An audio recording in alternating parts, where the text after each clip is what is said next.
What's going on, Bulls Nation? Welcome in to the CHGO Bulls Podcast, coming to you live from our studios here in West Loop, downtown Chicago.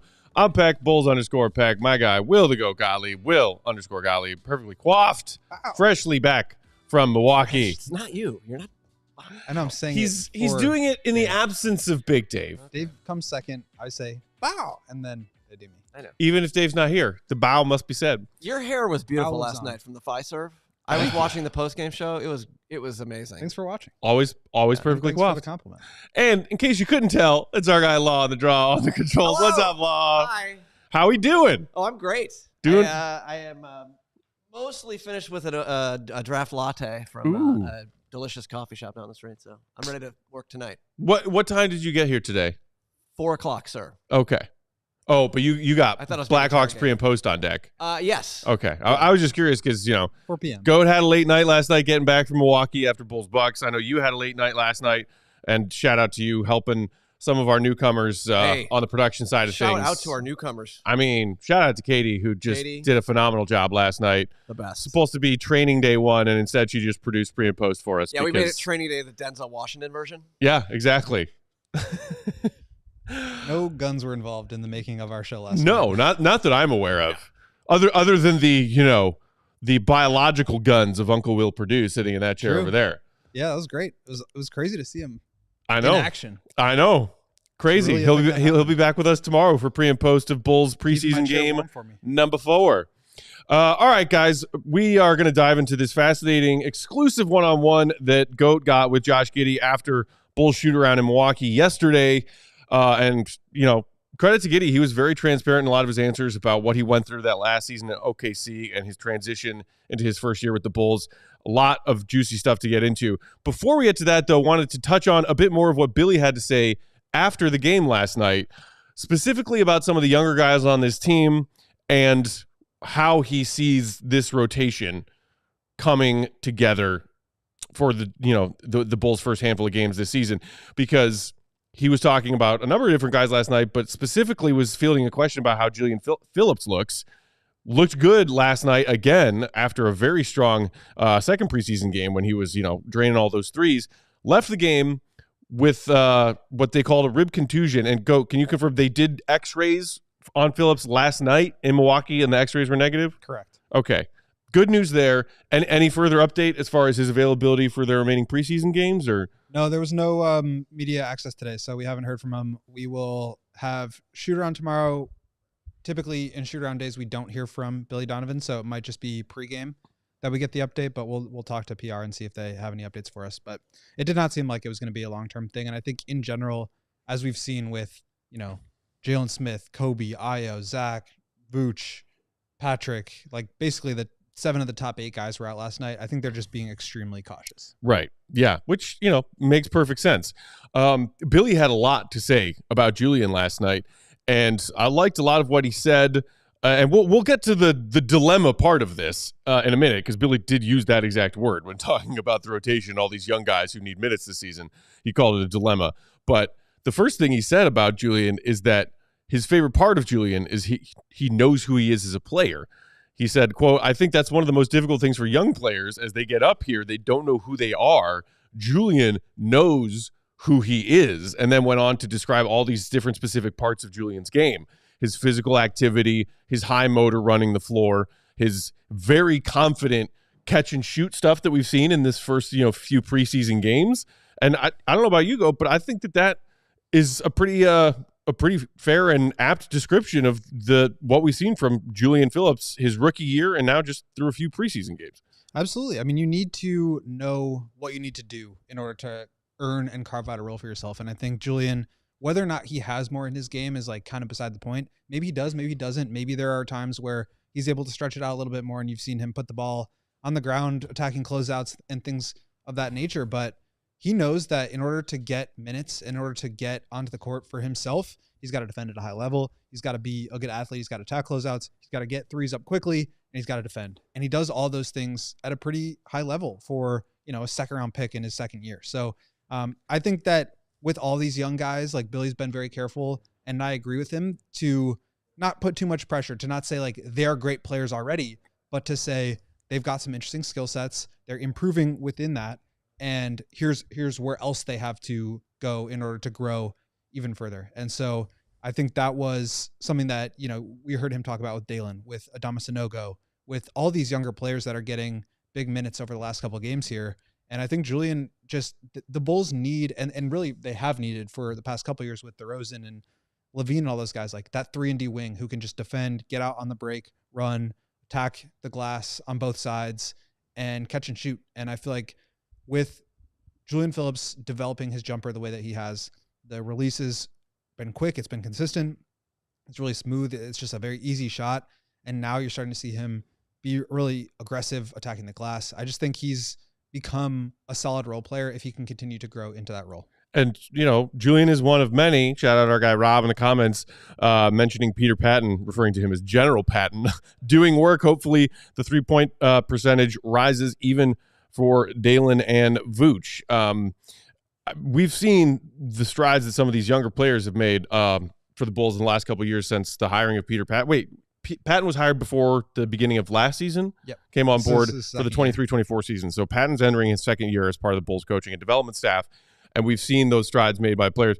Ayo Dosunmu, 40% shooter last season. Caruso, never really known as legitimate three-point threat, had one of his second best season across his entire NBA career behind the arc last season. You've seen the confidence in Julian Phillips rising and firing on those corner threes through his first few preseason games, and you love to see that. Then it gets to the question of, okay, a lot of guys in this youth movement, how are these minutes going to get doled out? And then that's when Billy said the thing about the dilemma, if you will, Law. I think the dilemma, per Billy Donovan, not the dilemma, it's a positive thing. We've got to figure out some ways where you have Patrick, you have Julian, and then you have Modest too. The opportunity to maybe play bigger with those two guys at the forward spots, whether it be Modest and Julian or Patrick and Julian, I think we would be able to do some of that. He also, in that answer about the rotation and getting all these guys minutes, did make a note about not necessarily wanting to throw Modest in the deep end of playing him minutes at the 5, yep, as far as how to find minutes for their rookie this year, because he said it's two completely different responsibilities when you're playing the 4 and you're playing the 5, and he doesn't want to put too much on Modest's plate his rookie year. I think that's fair logic for a coach to have, but that trio of players that he was talking about, Modest, Julian, Patrick, maybe playing 2 of the 3 of them on the floor together at the same time. What did you make of that? And, if you're Billy Donovan, where do you start? I mean, that's what they should be doing. Like, these guys are 3-4s, and like, you want them to get minutes, so you put them out there together. And I think, like, as much as the Bulls are being cautious and not trying to throw these guys into the deep end and overburden them and ask them to do more than they're capable of doing, I do think that like playing time is important, and getting out there and learning on the fly is a good thing for them. So obviously there's a balancing act there, and I think the Bulls are doing that carefully.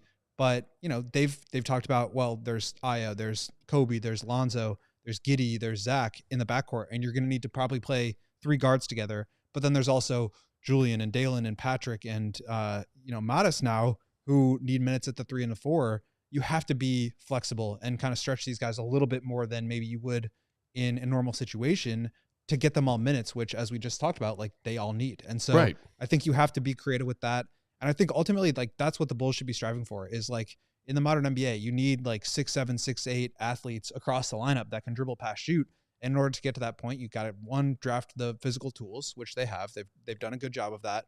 You've got, Julian 6'8", 6'9", Dalen 6'7", Modest 6'10", Patrick 6'8". Those are big, long guys, and they need to get reps out there. And I think putting them in positions where they can play a little bit of 3, play a little bit of 4. Maybe in some situations, Patrick is going to move up to the 5 and they're going to try that out. Like that's what you're hoping to see from this team this year. And I think that's how you ultimately get growth. I think it's going to be rocky for some guys. There's going to be ups and downs, but that to me is like what this season should be really all about. Yeah. I am Scox in the comments saying, please no Modest at center. And I agree. That would be a lot to throw at Modest his rookie year. But when it comes to, as you talk about, Billy playing a lot of guards because he's got a lot of guards that need minutes, and now kind of the same thing with your younger guys you're trying to develop in those forward positions. We have seen him already in these preseason games throw out Pat at the 5 in a more small ball lineup. It was interesting to see. I don't know if we will see a significant amount of that come regular season games. But when you're even talking, if it's not Modest, but you're talking about maybe playing Pat at the 5 to make sure that a lot of these young guys continue to get minutes, let's not forget that when it comes to the guys who are actual 5s on this roster, I mean, Vooch, yes, Bulls fans have said everything until they're blue in the face about how we feel about Vooch. He's still here. He's your starting center. Complain all you want. He's the best center on the roster. Correct. I think, so underneath Zach and right there with Lonzo is your second or third highest paid player on the roster. Yep. He's a vet. He's making money. He has his skill set. He's starting. Jalen Smith was your only notable free agent signing. And so we haven't seen a lot of him in these preseason games. He's nursing a sore knee. That's why we saw the double Dama, show last night. But it's not like you're going to cut Vooch or Jalen Smith's minutes to play some of these, combo forwards among your crop of younger players at the 5 just to use. Like, I don't see that as a solution for making sure everyone gets minutes because you have a starting center and a backup center. Yeah, I think it doesn't necessarily have to just be Vooch plays 30 minutes and Jalen Smith plays 18 minutes and that's the 5 rotation for the night. It could be, and probably most nights it will be, but I think they want to explore having that option as kind of a change up to go to at times. And maybe there are going to be lineups or, opponent lineups that they want to match up a certain way against. Maybe, somebody gets hurt and misses a few games. Like I think they need to be willing to try some stuff. And I think that's what preseason is for. And so I think they're using that in the right way. But also again, I think you just kind of need to see how much you can stretch some of these younger guys. Like for me, what Billy was saying about Modest and not wanting to overwhelm him and teach him okay, you got to play the 3. There's how to play this position. You got to play the 4. It's pretty similar to 3, but there's some differences here and there. But now also the 5, which is okay, this is a completely different thing. Now you're up in pick and roll. Now you're at the level. Now you're dropping back. Now you've got to give this guy space. Now you've got to get up to him. Now you got to switch. There's way more going on with the 5. And Patrick is in year 5. And he's now at a point where I think they can try to extend him a little bit more and try to figure out where he works best. We've seen a lot of good from Patrick. We've seen some areas and times where we've been asking for more. And I think this is a situation where you could potentially look for a little bit more because with Patrick's skill set, I think obviously he can play a 3. Some people think he's more of a 3 than a 4. I think he's a 4, but at the end of the day, in the NBA, you have to be versatile and you have to be able to throw out different lineups to compete with different kinds of teams and different styles of play. And the way to do that is to have a small lineup. And I think it doesn't have to be an everyday thing. It doesn't have to be a 20 minutes a game thing. But I do think you need to try that out. And maybe it doesn't stick into the regular season, but I think it's definitely worth trying. And I think the Patrick Williams part of this is so fascinating because we're sitting here talking, 3/5 of the way through preseason about a guy who just signed a 5-year, $90 million contract, a 4th overall pick from, 5 years ago, coming into, as you said, his 5th NBA season. And we're talking about him in a conversation with how do you juggle minutes between him, Julian Phillips, entering his 2nd NBA season, 2nd round pick, who basically got no run other than when the Bulls were dropping bodies left and right his rookie year, and your incoming rookie. Because Bulls fans have watched 3 preseason games and said, you know what? Julian Phillips and Modest Buzelis have showed us more on the floor than Patrick Williams has. It's crazy that we are having this conversation with those 3 guys. With that, let's take a quick pause. We'll come back on the other side and dive into this Josh Giddey exclusive from the GOAT on CHGO Bulls. Today's CHGO Bulls brought to you by our friends at Ray Chevy. Say Prost to bigger and better savings on your next vehicle because Cartoberfest is going on now at Ray Chevrolet. That's a new one. Cartoberfest. I dig it. Head in today to shop their huge selection of new Chevy models at new low prices. Right now, you can take $3,000 all the way up to $12,000 off MSRP on most new Chevy models. Or cruise through fall your own way and shop over 125 of their vehicles priced under $20,000. As one of the top selling Chevy dealers in the entire Midwest, you'll always be able to shop one of Chicagoland's largest Chevy inventories. Visit our partner this October at their location on Route 12 in Fox Lake or at raychevrolet.com. And of course, if you've heard of Ray Chevy, and you have, because we've been telling you about Ray Chevy for a while, you've also heard of that Ray's Price Promise. Ray! Their guarantee to make your next vehicle more affordable than ever with no price changing, no add-ons, and no hidden fees. The price you see on the website for the car, you walk into the dealership and say, I want that car for that price. And Ray and his crew say, yep, that's the Ray's Price Promise. They'll even try and find you more savings when you come into the dealership. Shop Cartoberfest all month long by visiting Ray Chevrolet in Fox Lake or raychevrolet.com. They've been serving the community since 1963. Together, let's drive. Ray. Quick question. Lawrence, what time is it? Game time. Hoot. Everybody knows game time. I got to do that with Purdue last night. Did he say it? Yeah, I said, Will Purdue, what time is it? He said, game time. And I was like, ooh, I got tingles. Yeah, I got tingles. Well, everybody knows game time is the fastest and easiest way to get tickets. But if you didn't know, they have a new feature called Game Time Picks that makes getting tickets for your favorite live event even easier. Game Time Picks filters out all the fluff to show you only the incredible deals on great seats, so you don't have to waste time searching through thousands and thousands of tickets. And I don't know if you guys have heard, but Lonzo Ball, potentially, probably, supposedly making his long-awaited comeback to the court tomorrow night. Holy moly. Maybe you want to go get yourself a ticket to the United Center to go see him return after over 1,000 days of being injured. You can do that using the Game Time Picks, which uses curation to make it easier to save money on more sports, concerts, comedy, and theater. They've got all-in pricing. Toggling this feature shows the total upfront, so there are no surprise fees at checkout, and you can get a panoramic view from your seat in the app before you buy, so you know where you're sitting and what your view will be. They have the lowest price guarantee, or Game Time will credit you 110% of the difference. That's an incredible offer, and your purchase is covered with the most flexible customer service policy in the ticketing industry. So take the guesswork out of buying tickets with Game Time. Download the Game Time app, create an account, and use code CHGO for $20 off your first purchase. Terms apply. Again, create an account and redeem code CHGO for $20 off. Download Game Time today. Because let's try this one more time. Matt Peck, what time is it? Game time!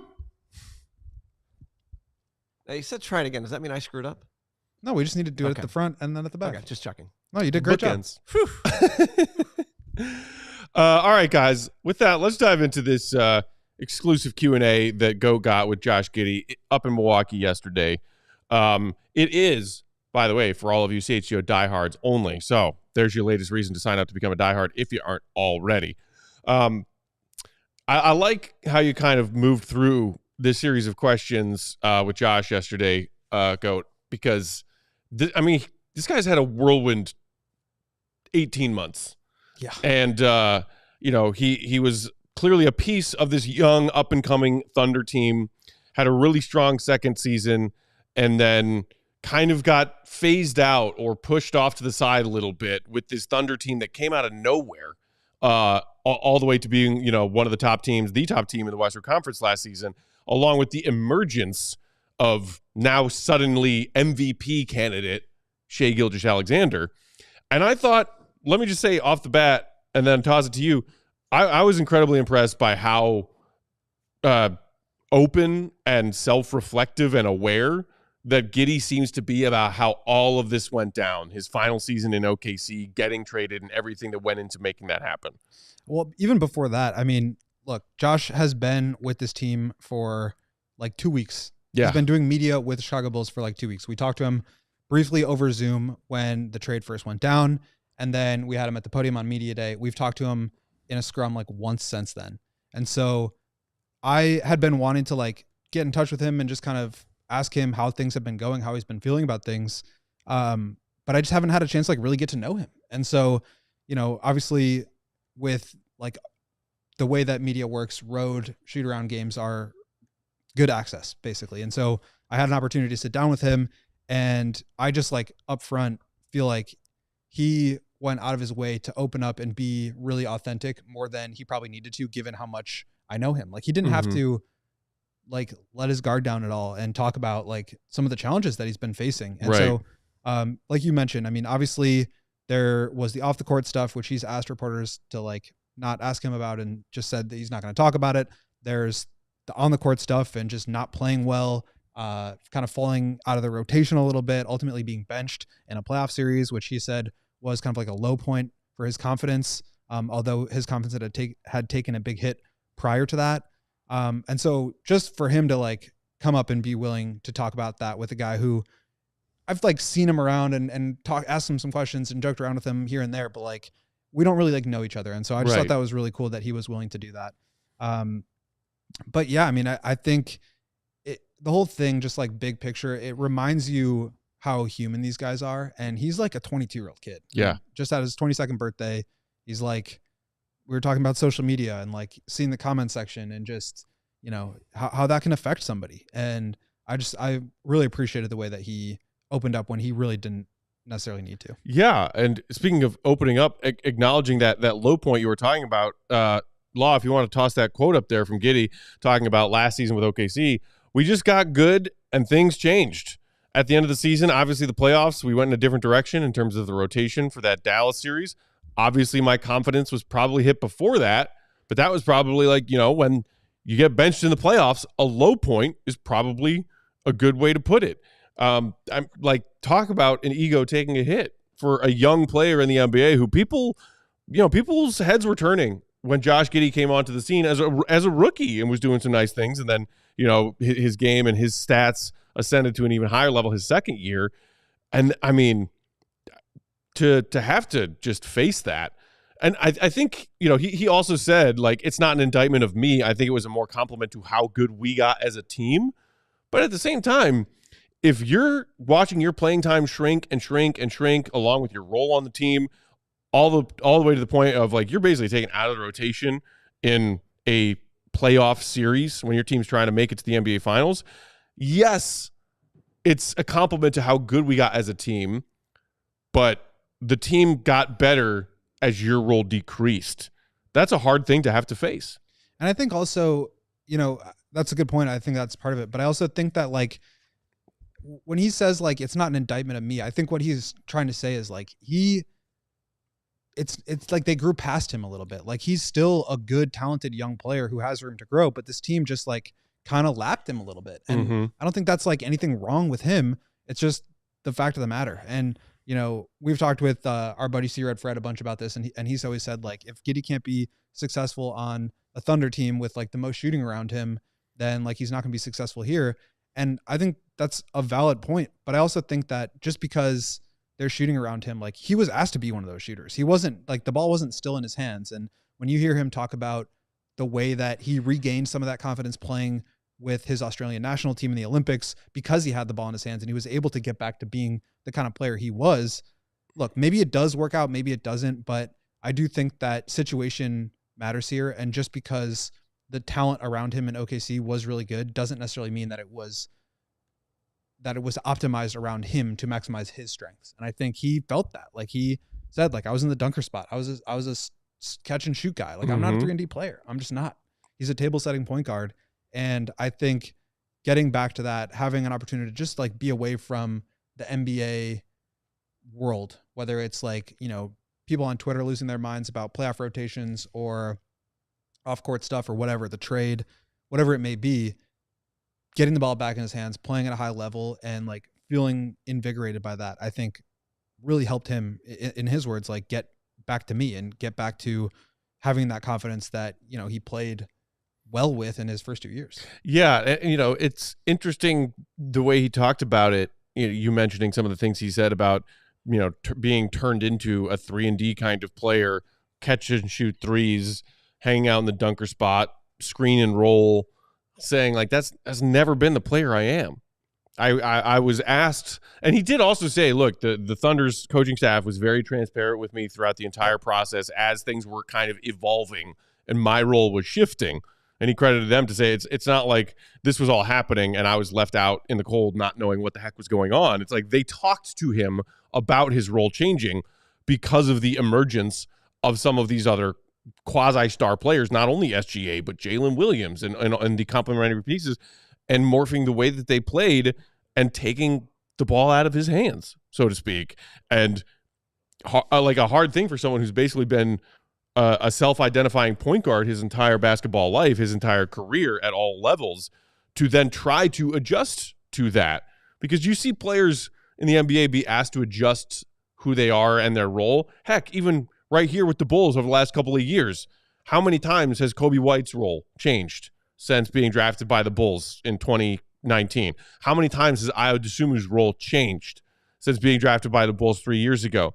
It's something that you have to adapt and adjust to, but I think it can be more extreme in a case like Giddey's, where he was a focal point of that team and what they were doing offensively his second season. And then suddenly in year 3, like it wasn't just like, oh, okay, well, I'm starting tonight or coming off the bench tonight, or I'm being asked to do this. Instead, like the entirety of who he was as a basketball player, they asked him to change. Yeah, and I think like that is also a valid criticism of Giddey's game. Like he has not really been able to prove that he can be an efficient and effective off-the-ball player. And I think at some point he is going to need to do that. But just because he wasn't able to solve that issue at age 21 doesn't necessarily mean that he's never going to be able to. It's a challenge and an obstacle that he's going to have to overcome. But that doesn't necessarily mean that, again, he's not going to be able to. And I think now where he is going to have the ball in his hands more, where he is going to be more of a focal point of the offense and be the guy who is kind of initiating things, I think that his level of confidence will maintain throughout, to where even when he does get moved into more off the ball role for periods of time within a game, like he'll be able to weather that and hopefully succeed in that role, because I think he does kind of understand like the limitations in his game and the things he needs to work on. Like when we talked to him right after signing him, like he was like, yeah, I really want to lock in and be a better defensive player this year. I know I need to, if we're going to play at a high level. And so I think his kind of self-awareness translates from his basketball IQ to where, okay, I'm smart enough to know like what a team needs to do in order to win. Here's now how I have to adjust my own game to be a part of that. And I think he gets that. Right. Some NBA players adapt their game and change their game to fit into the system of the team they're playing for. And that could be, that can easily be the same team, but just last season versus this season, we're doing things differently now. Just like the Bulls are changing things up offensively this season compared to last season, and needing to be able to adapt your game and expand your game. And yes, it was a 1-game sample size, but I certainly liked seeing Giddey hit down, knock down open threes last night in those, moments when he was playing off the ball, because I think it sounds like he is confident and feeling like, from what he's hearing from Billy and the coaching staff and everybody with the Bulls since they've made the trade for him, they brought him here because they want that version of Giddey, who is a playmaker and a creative and a high IQ guy in a more up-tempo offense. And he can have the ball in his hands plenty, but Billy Donovan and everyone has said this is going to be a creative. We have lots of guys who do good things with the ball in their hands, but we need to feed, all mouths. There will be possessions where Giddey's not the primary creator on ball, and he needs to expand his game so that he's still a viable threat in half-court sets in those instances. Absolutely. And simple as that. Expand your game, prove that you can be a legitimate enough threat where teams and their defenses cannot ignore you if you're on the perimeter off the ball. Well, I think, yes, that's true. I do think that at this point, like almost regardless of how much he improves, teams are going to let him shoot, because the alternative is like him getting into the lane and creating a better shot. So until he's like, a 40% 3-point shooter on good volume, I think teams are going to let him have that. But okay, now you got to make him pay. And I think that's the big thing, is like he showed a willingness to just shoot regardless. When he's open, he's got to shoot it. And we talked to him about that last night after the game too. And he knows it. Like he really does understand, I think, what are the things that I need to do in order to be effective, to where even when I don't have the ball, I can still be out there and add value. And I think that's where he got himself demoted basically last year. Right. Plenty more to get to in this Giddey exclusive Q&A with Will the GOAT coming up next on CHGO Bulls. But right now, it's time to tell you about our wonderful friends at Shady Rays. Get ready for the sunny Chicago fall season ahead with quality shades that are built to last. Our friends at Shady Rays have you covered with premium polarized shades that won't break the bank. Shady Rays is an independent sunglasses company offering a world-class product rated 1, 2, 3, 4, 5 stars by over 300,000 people. Their shades have a durable frame and crystal clear optics, making them perfect for all of your outdoor and indoor adventiones. It's a word. Trademark Big Dave. They've got hundreds of options to choose from, so you're bound to find the perfect pair to match your style. They probably even have a style in your favorite team's colors, so check them out. Plus, if your shades ever go missing or take an unexpected hit, hello, happens to me all the time. I tend to throw things. Don't worry, because they have the most insane protection in all of eyewear. Every pair of Shady Rays is backed by their lost or broken replacement plan. If you happen to lose or break a pair of your Shady Ray sunglasses, just say, hey, I broke a pair. Here's the pair I had. That's the order. There's the receipt. Please send me a new pair. Boom. Done. A week later, fresh pair in my mailbox. If you don't love your shades, you can exchange them for a new pair or return worry-free within 30 days. It's no risk when you shop. Their team always has your back with personal and fast support. Exclusively for our listeners, Shady Rays is giving out their best deal of the season. Head to ShadyRays.com, use promo code CHGO, and you will get 35% off your pair of polarized sunglasses. Try it for yourself. The shades that are rated 5 stars by over 300,000 people. Because the Shady Rays, y'all, where the Rays are oh so shady. You did a great job on that. Thank you. Wow. I felt like Big Dave was here. At the same time, I Sometimes was just saying need to channel it him. made me miss Big Dave more. I know. Big Tomorrow. But you did do He's you back did do a great job. tomorrow. Dave, Big Dave, come back. Guys, there is a new home for the Chicago Bulls There is? and the Chicago Blackhawks and the Chicago White Sox when those games start up again next spring. And that home is the Chicago Sports Network, CHSN. CHSN will broadcast more than 300 live games per year across Hawks, Bulls, and Sox games and will feature a full lineup of original Chicago-focused sports content. They are Chicago-based, Chicago-built, and Chicago to the core. And they're bringing it to every corner of Chicago across 77 neighborhoods and beyond. If you are trying to figure out how to watch games now that the old station is no longer in existence, there's plenty more information at chsn.com. You can get yourself an antenna and watch it over the air. You can get, I believe it's DirecTV. Yeah, now. DirecTV and DirecTV Stream. They also got a deal done with RCN. Yep. So they're working on getting more and more deals across multiple stations. But for now, check out their website, chsn.com, to learn more about how to watch Bulls, Hawks, and Sox games all season long. And then when you're done watching that game, make sure you turn it back to the YouTube channel and come find CHGO Sports, because we're going to be breaking down every game pre and post. That's right. We've got 82 post-game shows. Woo! We've got Will Purdue. Mm-hmm. Will freaking Purdue Purdue. is going to be here. He was here the other night, if you didn't watch. 4-time champ. And he's going to be helping us break down games. So check out chsn.com to learn more about how to watch the game, and then make sure you turn it back to YouTube to watch us afterwards. That's right, Dreads. Big Daddy Dave returns tomorrow. Bulls pre and post game. Hey, Julia. Okay, so diving back in to this Giddey exclusive, talking about the role changing. He talked about how, like, confidence-wise, that, you know, down the stretch of last season with OKC, it was like a low point. He said his confidence was not only, like, his confidence, his ego took a hit, and then that Mavericks series in the playoffs, low point. He did talk about maybe turning the corner on that low point of his confidence with the trade happening, because the Bulls went out and said, hey, we want Josh Giddey, and we want him to be the version of Josh Giddey that we have seen prior to his role changing down the stretch of his third season with the Thunder. And on top of that, in a similar light, going and being the player that he is and the player that he has been when he goes and serves for his Australian national team, whether it be for, you know, FIBA World Cup, Olympics, over the course of his early career, because Australia said, hey, be the Josh Giddey that we've always known you to be, and that started to help build his confidence back up, Will. Yeah, and it was just interesting to hear him talk about like how much he needed that.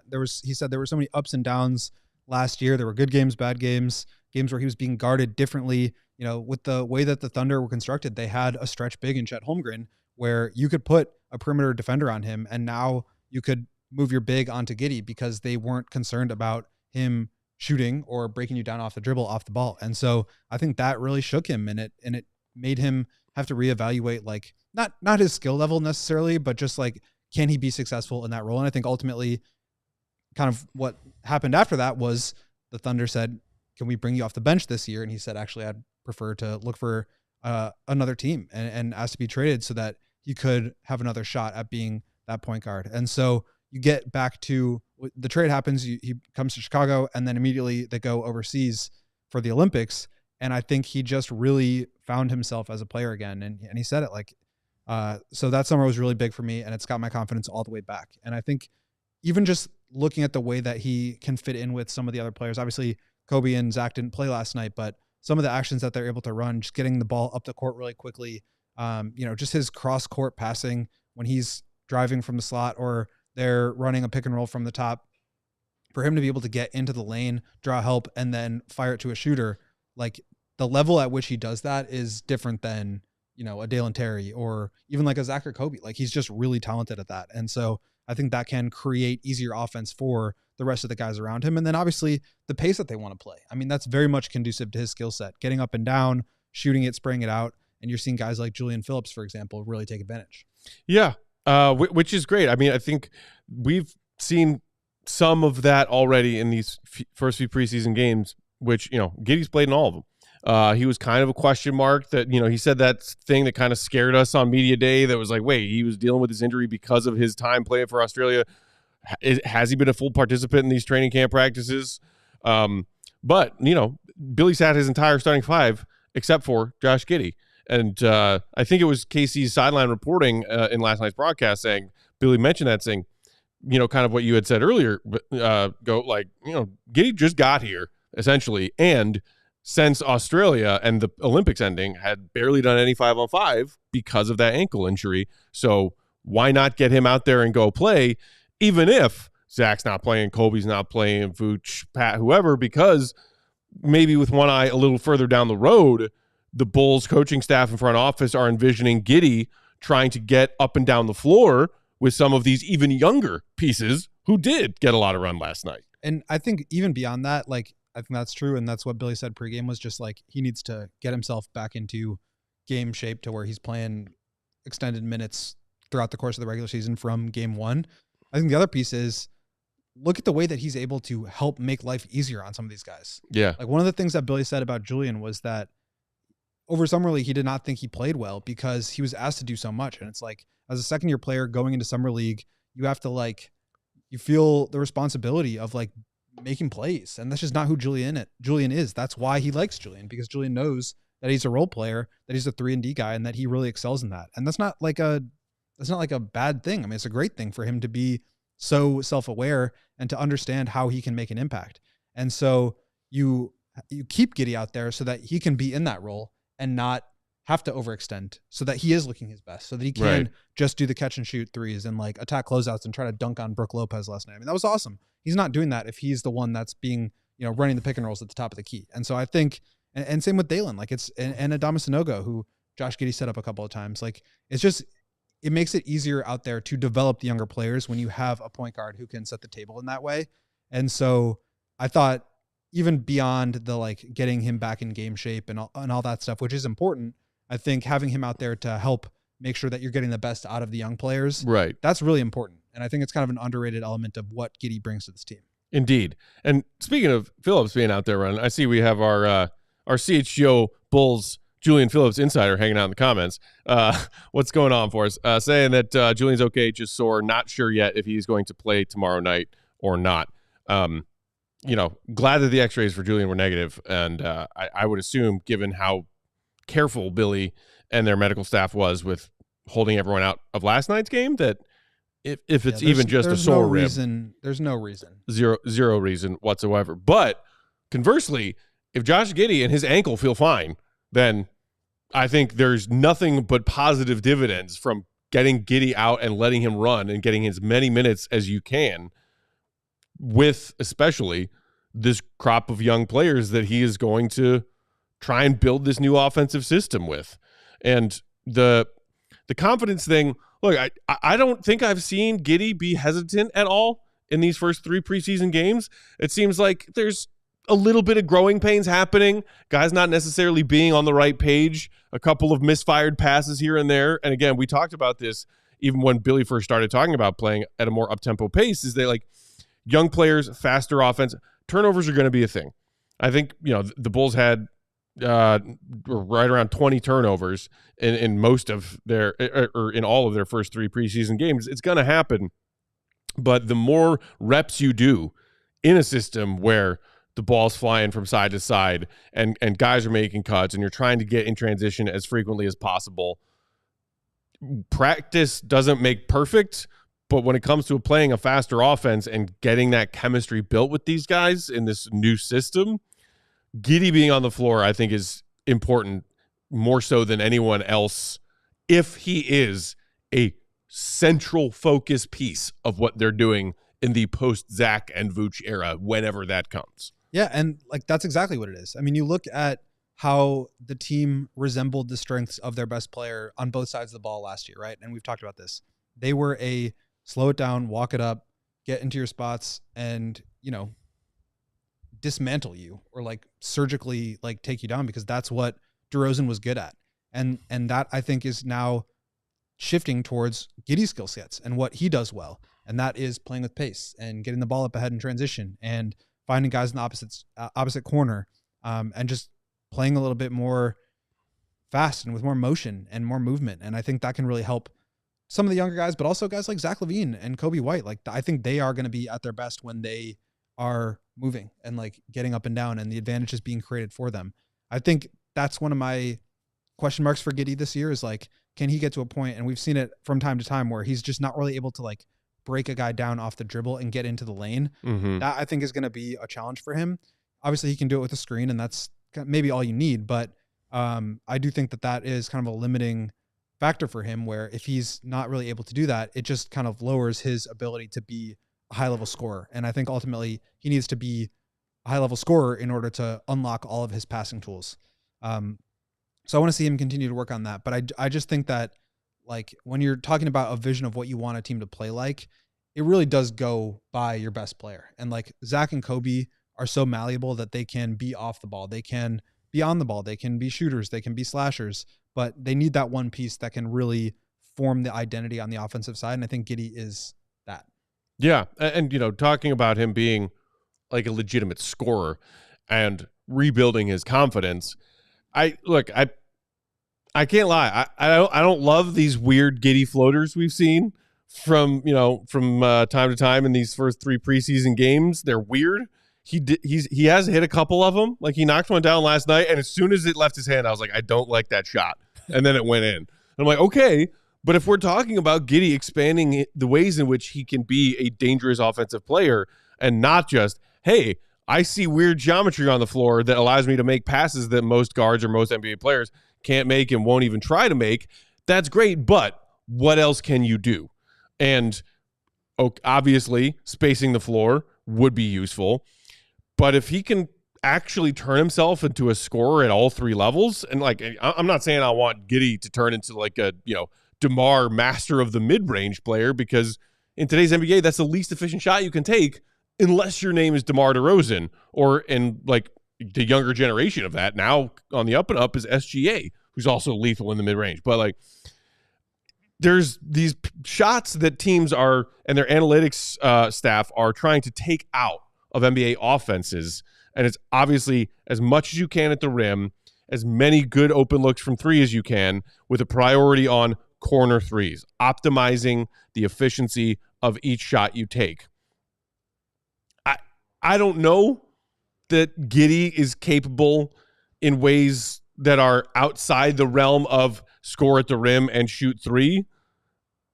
That's just a part of his game, other than me occasionally seeing these floaters he's taken through 3 preseason games that I'm like, where else can Giddey be dangerous on the floor? Well, I think that that is really what I'm talking about. Like, I just think that for him, he's got to be more of a scoring threat to really unlock all of his passing ability.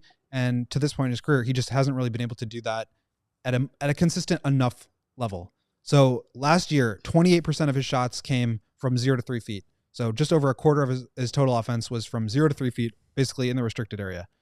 From 3 to 10 feet, he took 33% of his shots. That's the most of any area on the floor. From 10 to 16 feet, it was just 6%. And then from 16 feet to the 3-point line, it was only 3%. And then 28.7% of his shots were threes. So you're talking about the majority of his shots coming from 3 to 10 feet. That's kind of like the paint extended. And I think that's just generally, I mean, it's not the worst place in the world, but you've got to be efficient. And he shot only 42.5% on those shots. And so I think if he's going to be taking a lot of his shots there, he's got to be more efficient with it. He just does. And I think part of that is the floater is like what feels comfortable and natural to him because he's able to elevate and shoot over guys because he's taller. But that also tells me that he's not getting all the way to the rim. He's a 67% finisher at the rim, but he's taking more shots in floater range than at the rim. And that's the thing that he needs to be able to get all the way downhill. And I think that will not only help him as a scorer, but it's going to put him to the free throw line. It's going to allow him to spray it out to shooters because help is going to have to come. And I think if you can just get a little bit deeper into the paint, a lot opens up for you. Yeah. Eco being in the comments saying Giddey's got to attack opposing defenses, break them down, and then dish the rock or go for the and one. I hope we see more of Giddey being aggressive and not just as a drive and dish threat who, again, like I think he does not exactly have the fine, like crazy tight handles to be that kind of player as far as drive, draw a double, and dish. He finds his passes in more creative ways without being what I would call an elite ball handler. But if he also isn't someone who, like, as you were just saying, like puts his head down and drives to the rim. That's not his game. But again, it's all about knowing what we know of Giddey on the defensive end and knowing that he said, I'm going to work on it. And okay, well, we'll circle back to that at the end of the season and talk about how Giddey did on the defensive end, plus also like the Bulls as a whole on the defensive end. It's not like he's going to be the only culprit this season. But when we're talking about, somebody in the comments just asked Dreads the date on the Bulls needing to decide to extend Giddey or not. That's the decision the Bulls have in front of them.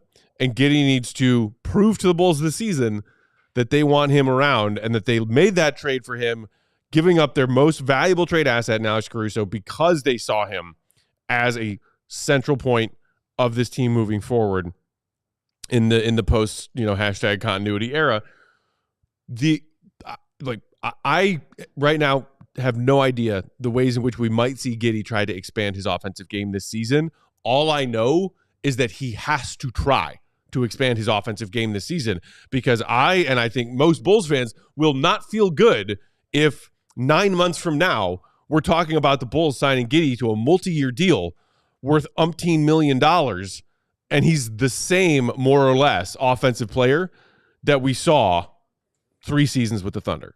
Yeah, and that's part of just growing as a player. I think he can improve, and now that he's going to be in a position where he has the ball in his hands, like I think he's probably got a better chance of doing that than if he's the roll man or he's in the dunker spot or he's in the opposite corner. Like developing those on the ball skills, you kind of need to have the ball in your hands. That's the argument for Patrick, right? It's like if Patrick's a guy who wants to be more of a scorer and like get to that all-star, all-NBA level that, a lot of people hope for him, he's got to be able to do more with the ball in his hands in order to get there. And I think the same is true for Giddey. So he's going to have a lot to work on. He's going to get better, I think, as just a player who's, been in the league for 3 years. Like that's what happens. You continue to grow. But there's just questions about him. And I don't think that's like a wrong thing. It is. And it's, we can relitigate the whole trade and all that stuff. I don't think that's really what we're here to do right now, but like the reality of the situation is they've got a guy who now they need to figure out a way to build around. Mm-hmm. And in order to do that, you need to put him in the best position that he can be in order to succeed for himself. And I think that means putting the ball in his hands and letting him create and hope that he can continue to get better. And I think he will. But again, now you're looking at the contract and now, that deadline is October 21st. That's, a week from yesterday. And so do you get a deal done that, what's the incentive for Giddey to sign up right now? I mean, he's going to restricted free agency. He's got an opportunity now to have the ball in his hands more this year than he did last year. He can put up some big numbers, but if you're the Bulls, it's like, well, yes, we just traded for you. In all likelihood, we are going to re-sign this guy, but look, I mean, we can't get infatuated with points, rebounds, and assists. We have to look at how he's impacting winning and how he's getting better. And can we put a team around him, depending on how much we give him with the new cap realities. And so there's a lot that goes into it. My guess is at this point, if it was going to get done, it probably would have already. You never know how deadlines impact that kind of thing. Like there's a chance that it gets done. And I asked him about that directly in the piece. We can leave that as a tease so you guys go read it and figure out what he had to say. But my take on it is just that if it was going to get done, it probably would have already. Mm-hmm. And so this is going to go to either restricted free agency or they're going to play it the way that they did Patrick, which is to say they're going to sign him right before restricted free agency and lock him in longer term. Because at the end of the day, they do probably want to keep him. They just traded a really valuable piece in order to get him. But at the same time, that doesn't necessarily mean that you overpay him or you give him all the money in the world, because you still have to be, conscientious of roster building moving forward and learning from previous mistakes and how you can do that better next time. Speaking of previous mistakes and overpaying, I mean, the Bulls are kind of dealing with that right now with Vooch. They're dealing with that right now because they just decided to sign Pat to 5 years and 90. When who was it who got that very late offseason deal that people were talking about comparatively? Was it the Heat signing what's his name? I don't know. It's not coming, but like signing Pat to that deal within the first minutes of free agency opening. When did you necessarily have to? And Purdue was sitting in that chair last night to me saying, "Look, from who I was talking to, there were teams around the NBA interested in trying to lure Pat away as a restricted free agent last summer. Clearly, the Bulls decided we're not going to let that happen." And there's something to be said for locking a guy up before he can get a potentially bigger offer. There's also something to be said for letting the market dictate a guy's value as opposed to you doing that for him and maybe overpaying in, as a result. Look, with like Vooch, like again, at the time of the deal, I didn't think it was it was terrible value in terms of like a player of this caliber deserves this many dollars. It was more that like clearly the team needed to start going a different direction at that time. And this was a move that signaled that they weren't aware of that. Right. Because now you're locking in Vooch for 2 years beyond when DeRozan's contract ends. Mm-hmm. And like, if you do want to pivot off of DeRozan, if it doesn't work out, now you can't do that unless you can also move Vooch. And so ideally you want to set these guys up to be on the same timeline so that they're all coming off the books at the same time. You can use their lower cap holds to re-sign them and then be a cap space team. And really the next time they're going to be able to do that is in 2 years. And so setting it up to where you're not paying Giddey too much because you want to be able to use Kobe and Io's low cap holds to get 2 good draft picks in the next 2 years and then also be a cap space team in the summer of 2026. That's the recipe. And I think if the Bulls can pull that off, it'd be a great thing. But it also it could have happened in the summer of 25 or in the summer of 24 even had they had the foresight to understand we needed to pivot before signing Vooch to this deal. And again, I'm not anti-Vooch by any means, but it was more just about what it says about the front office's planning for the longer term and how that kind of locks them into a second era of this continuity mediocrity cycle.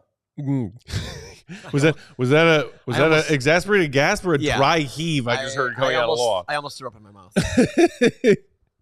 Oh my goodness. Yeah, no more of that. As Amari in the comments just said, Bulls better be top 10 in pace. No excuses. Word to Big Dave. The no excuses tour. Before we wrap up with another final thought or two on this Giddey exclusive, just as a reminder, speaking of people in the comments, thanks for joining us. 170 some watching on a Tuesday night when the Bulls aren't even playing. Appreciate each and every one of you. Each and every one of you, real quick, half a second, hit the thumbs up button. Hit that like. Do it for Big Dave so he'll come back tomorrow and feel loved and wanted and missed. Do it for Go. Do it for Law. Do it for Katie and Pop, who we got chilling with us today. And of course, obviously, as always, do it for Troll Joe. He's not gone. He's just hiding. I also feel like just like Elvis. There he is. What's up, Goat? This year, I feel like we should do a post-game thing where if we get to 100 likes, we will do a tankathon spin. Because that's, I mean, we got to keep it fun. We got to be You guys are getting into the invested. tankathon? Oh, jeez. Well, we've been doing it, but I just feel like we need to be consistent with it and have the right like incentive structure. Yeah, I agree. And we got to get those likes up. Got to get them. I need those thumbs. Speaking of Troll Joe, I did hear from the true Joey Spathis earlier today because I was talking to him about something else. He's on a business trip. Wow. What? New nickname, Joey Biz Trip. Wait, is he in like some random city like Kansas he City did not or tell me something? where. He just said that he may or may not have time to do a favor I asked of him while he's flying home from said business trip tomorrow. Interesting. So we'll see. But he's Joey business trip now. Alrighty. As Goat said earlier, as Law put the link in the comments for y'all earlier today's show, go give that Q&A with Giddey a read. It's great stuff. Glad that you were able to sit down and chat with him yesterday, Goat. There's even more that we didn't get to. Stuff about his thoughts on social media as a modern-day professional athlete, being a young professional athlete, dealing with all of that. More details about how he envisions his role on this Bulls team this season and moving forward. A lot of great stuff. But just to toss to your final thought, Goat, I thought that he was very transparent about some dark moments last season, calling it, as far as his his confidence getting hit, a low point. He also used the phrase "no light at the end of the tunnel" when talking about what he was dealing with last year. And it seems, if we're going to take him at his word, that he managed to build his confidence all the way back up to a point where he feels very good about himself, his game, and who he is as a new member of this Bulls team.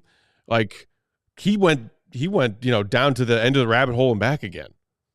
Yeah, I think it was a really tough year for him in a lot of different ways. And I think he's just really excited to have a fresh start. I think, like we kind of talked about at the beginning, he's a person, he's like a 22-year-old kid who's like on social media and he sees it and I'm sure it really hurts him to like see some of the stuff that people are saying.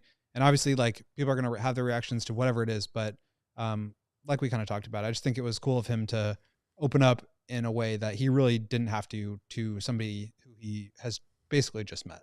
That's right. So go give that a read. Great stuff. Bulls back in action tomorrow. Who do we got? Minnesota tomorrow? Minnesota tomorrow at the Madhouse. The return of Lonzo Ball. The return of Lonzo Ball. I mean, multiple reports yesterday saying, all right, Lonzo's not playing up in Milwaukee, but he said on his own podcast, I'm going to probably try and play the last 2 games or 2 of the last 3 games. Now we'll see with load management, whatever else. But it sounds from all different reports, Lonzo will get minutes tomorrow night. Do you think he starts? Or do you think they bring him off the bench? I don't think he'll start. I think somebody was asking about, like, for the sake of the ovation, it's like, guess what? He can still draw a huge ovation when he subs in. I think they'll probably like slow the game down or pause the game or whatever to let him have that ovation when he checks in. I don't think he's going to be playing a lot of minutes. This is not like source or anything, but I just think the way that they've been so cautious with him, and the fact that they want to put him in a position where he can like get back to playing, not just like be out there once. Like they're going to take this very, very cautiously. As they should. Looking forward to it. We will be here live 6:30 Central Time for CHGO Bulls pregame. Big Dave back from across the pond. Wow. Purdue back on set. This man right here, the other Will, at the UC doing his job over there. And then, of course, live postgame following Bulls T-Wolves. That's it for tonight. Have a great one. Make sure you follow Will_Gottlieb. Read his stuff, allchgo.com, including that great Giddey one-on-one. Shout out to Law on the controls today and everybody else hanging out around production-wise. Ooh, we got another pre and post. You going to let Katie produce for us tomorrow night? Well, maybe. Is that what's going on? I don't know. Maybe. We'll see. Maybe. We'll see. Maybe it'll be Nate. Can't wait to find out. CHGO_Bulls is where you can find us. I'm Bulls_Peck. We will talk to you tomorrow, 6:30 Central Time, pregame. So you're be good. We all silly like the mayor.